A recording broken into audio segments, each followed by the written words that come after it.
आज रिकॉर्ड कर रहे हैं बीएड वाले छात्रों के लिए। बीएड का जो आप लोगों का प्रथम प्रश्न पत्र है ज्ञान एवं पाठ्यक्रम, तो ज्ञान एवं पाठ्यक्रम वाला जो वीडियो है मैं आज आपका अपलोड करूंगा संजय पब्लिकेशन के नोट्स से। यानी आप लोग इस मॉडल पेपर की मदद से आप मदद कर सकते हैं। इस वीडियो को आप बार बार सुनकर आप ऑप्शनल क्वेश्चनों को याद कर सकते हैं।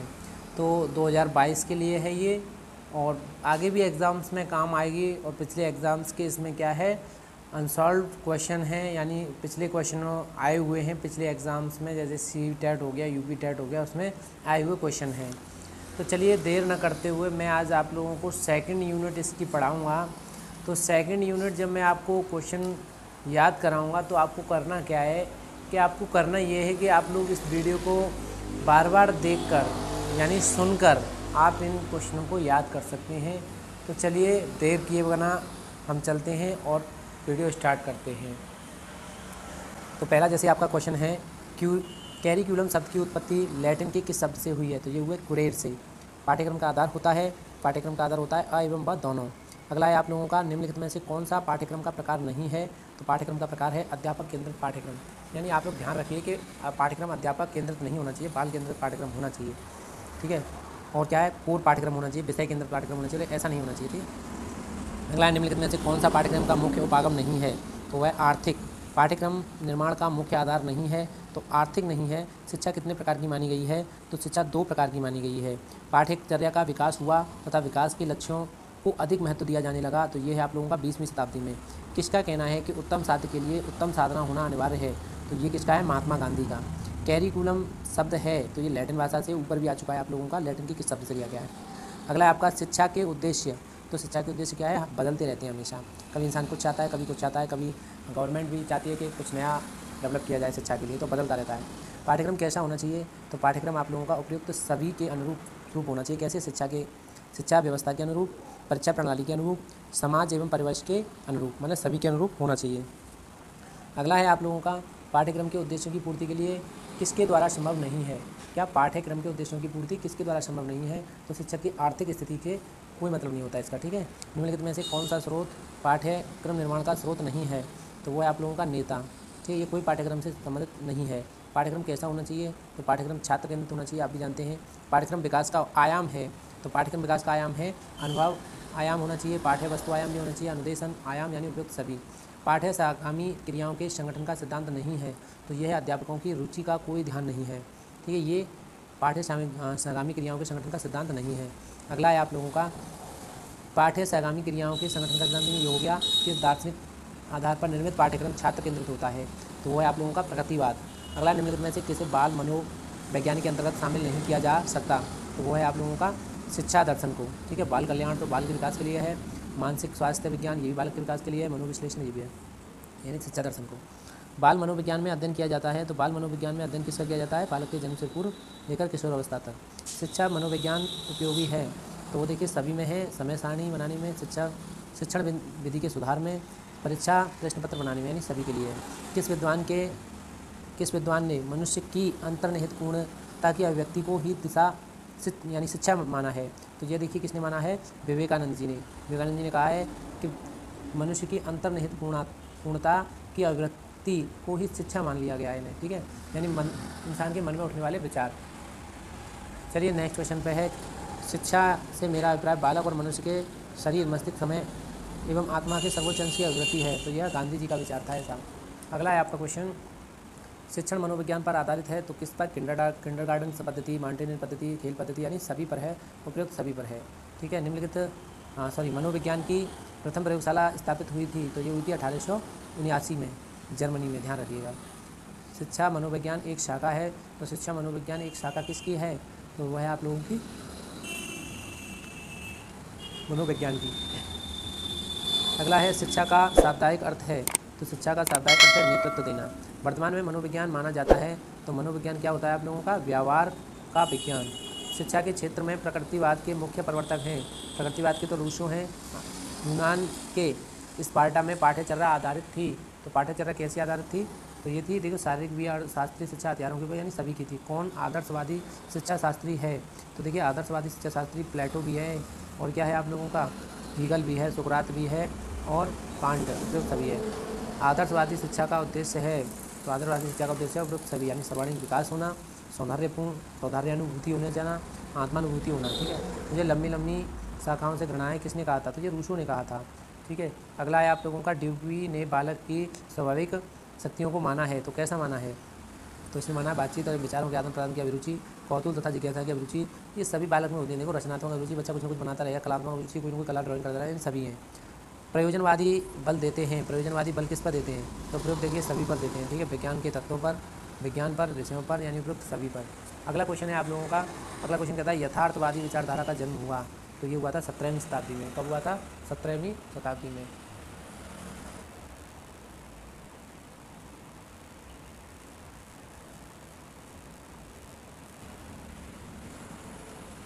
अगला क्वेश्चन है आपका, यथार्थवादियों ने पाठ्यचर्या में लगभग स्थान दिया। देखिए 25 विषयों को स्थान दिया है यथार्थवादियों ने, ध्यान रखना। यथार्थवादियों ने भाषा, कला, संगीत, इतिहास, भूगोल एवं राजनीतिक को कैसा स्थान दिया है? गौण स्थान दिया है। ठीक है, शिक्षा में वैज्ञानिक प्रवृत्ति लाने का श्रेय दिया जाता है, तो ये यथार्थवाद को दिया जाता है। ठीक है, किसे? यथार्थवाद को।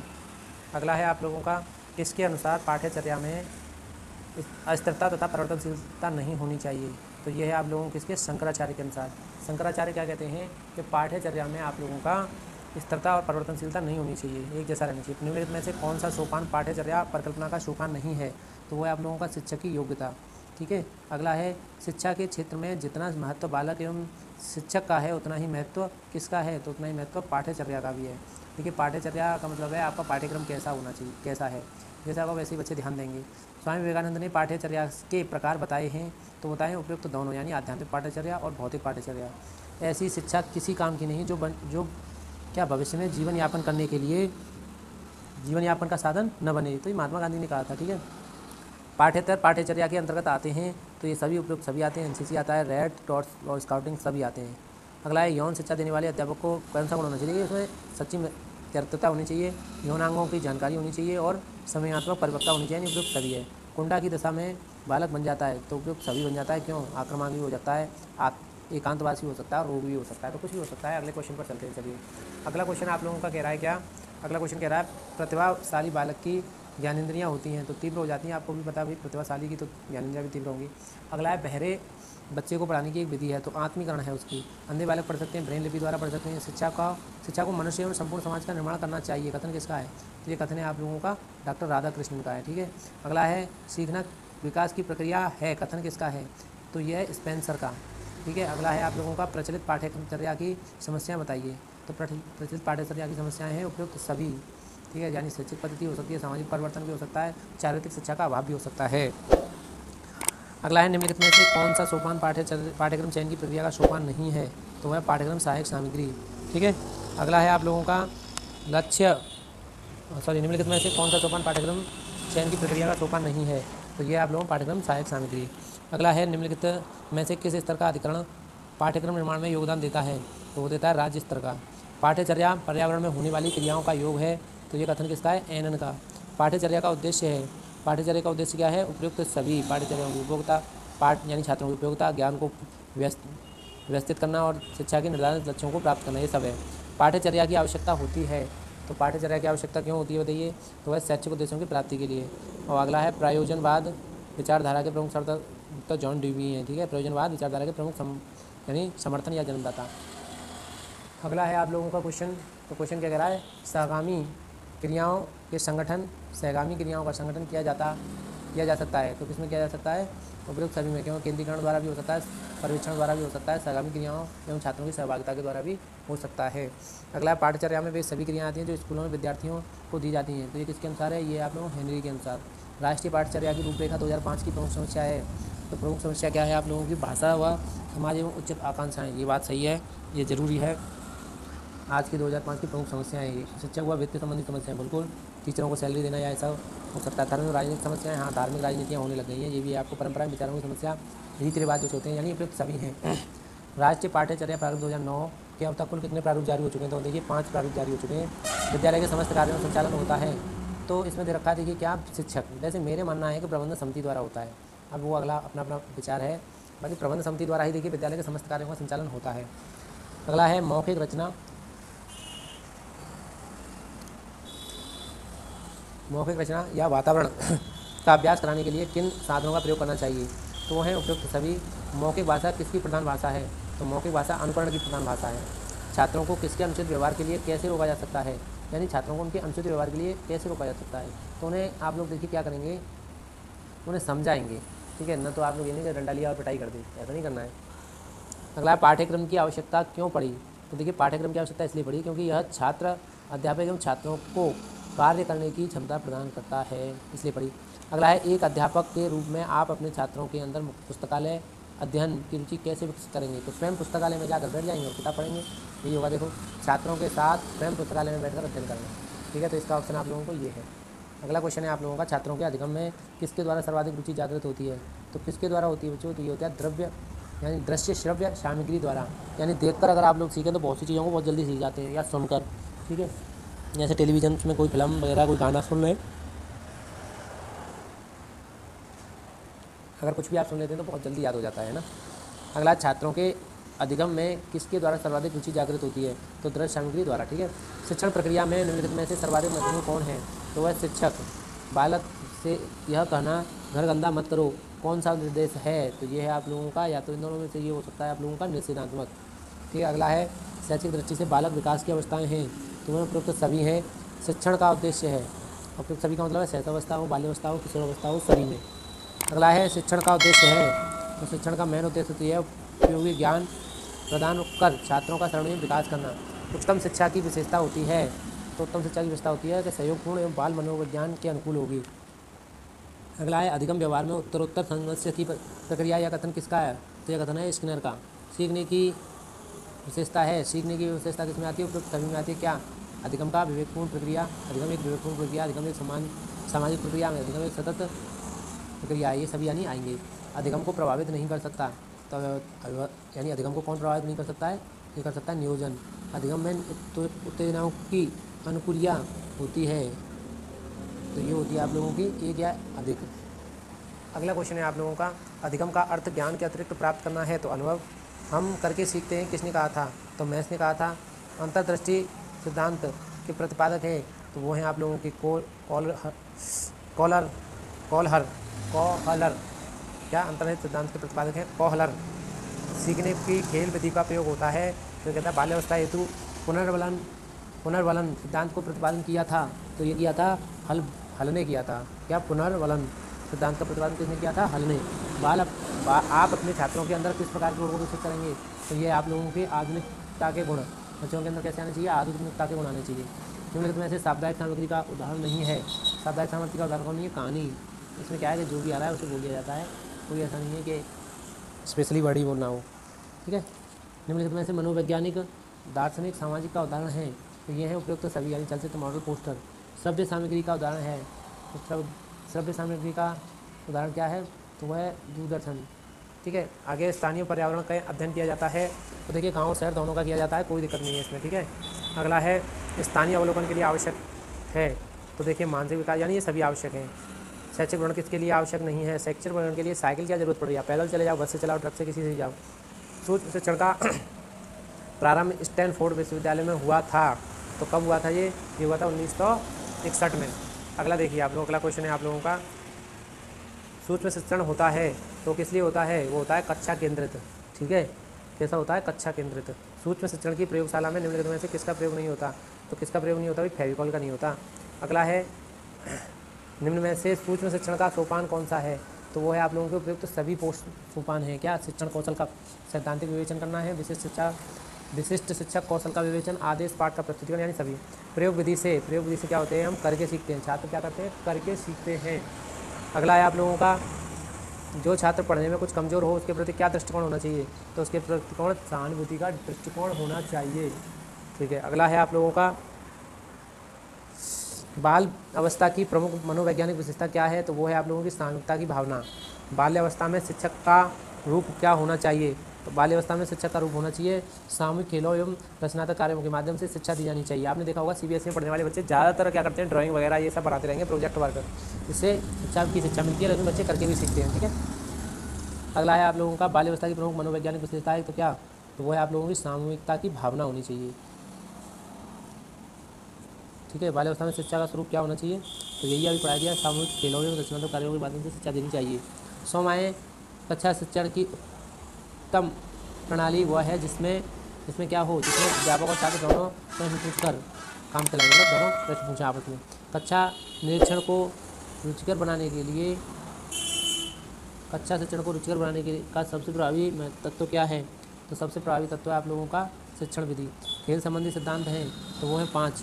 जो व्यक्ति सहानुभूति के गुणों से वंचित है उसे शिक्षक नहीं मानना चाहिए। ये किसका है, ये है रॉस का अनुसार, नहीं रॉस के अनुसार नहीं, सॉरी ड्यूटी के अनुसार है। ड्यूटी ये ना नाम सब एक जैसे हैं, ऐसा लग जाता है कि इसके अनुसार होगा।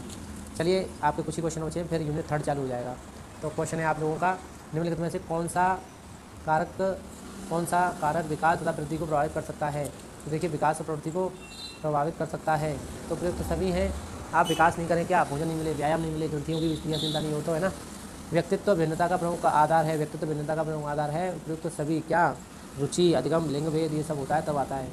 आयाम चाहता है, आप चाहते हैं कि आप छात्रों को जो पढ़ाते हैं उसे भूलें नहीं, इसके लिए आपको क्या करना पड़ेगा, अभी इसके लिए आपको क्या करना पड़ेगा, यानी गृह कार्य देना पड़ेगा। पुराने जो ज्ञान को दोहराएं, पुराने यानी ज्ञान को दोहराना है आप लोगों को।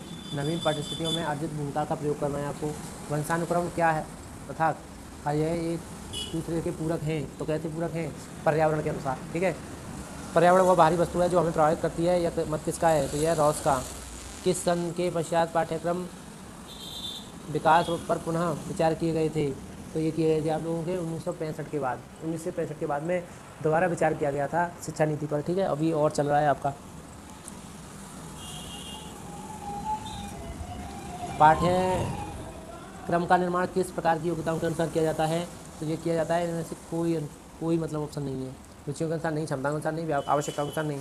बाल केंद्रित पाठ्यक्रम के उदाहरण कौन से हैं, तो वो हैं देखिए आप लोगों के माउंटेन पद्धति या योजना पद्धति, किंडरगार्टन पद्धति, सभी हैं, ठीक है। घर ही शिक्षा का सर्वोत्तम स्थान है, बालक का प्रथम विद्यालय, यह कथन किसका है, तो यह कथन है किसका, यह मांटेश्वरी का, ठीक है, मांटेश्वरी का।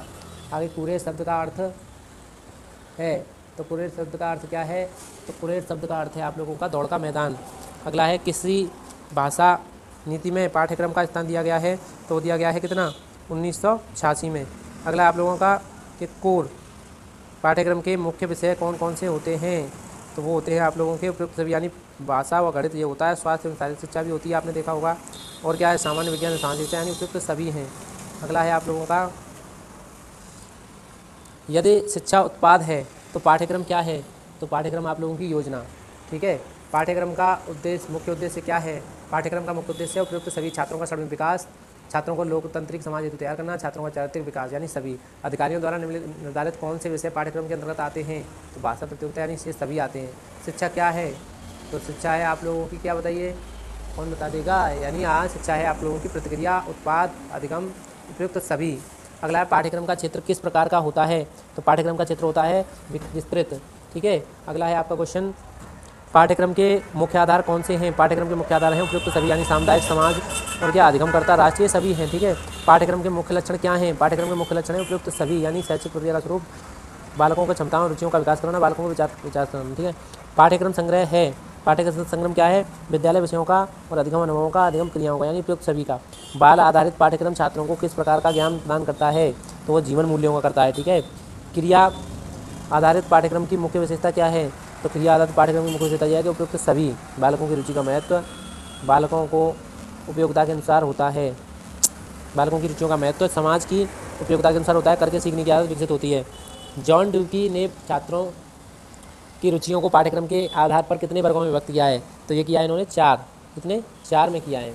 अगला है आप लोगों का क्वेश्चन, अगला क्वेश्चन क्या कह रहा है आप लोगों का, रॉस के द्वारा पाठ्यक्रम के अंतर्गत कितनी क्रियाओं का उल्लेख किया गया है, तो आप लोगों की 2 क्रियाओं का उल्लेख किया गया है। प्रगतिवादी पाठ्यक्रम में किस विद्वान के ने समर्थन दिया है, तो रूसो ने दिया है। प्रगतिवाद के लिए आप लोगों को पता है पहले से ही कि रूसो हैं, ठीक है। अगला है आप लोगों का, आदर्शवादी पाठ्यक्रम के मुख्य प्रतिनिधि कौन कौन से हैं, तो उपयुक्त सभी हैं। पाठ्यक्रम के सामाजिक आधार में किन विषयों का स्थान दिया गया है, तो उपयुक्त सभी पर। पाठ्यक्रम के मनोवैज्ञानिक आधार में किन बातों पर बल दिया जाता है, तो इन सभी पर दिया जाता है, ठीक है। किस पर, स्वाभाविक प्रवृत्तियों पर, आवश्यकताओं पर, बालकों की रुचियों और योग्यताओं पर, ठीक है। बौद्धिक काल में शिक्षा के उद्देश्य क्या थे, तो बौद्धिक काल में शिक्षा के उद्देश्य थे उपयुक्त सभी, यानी चारित्रिक निर्माण करना, जीवन हेतु तैयार होना, व्यक्तिगत तैयार होना। आप लोगों ने देखा आज के बच्चे तो अपने आप में ऐसे जीवन के लिए तैयार हैं।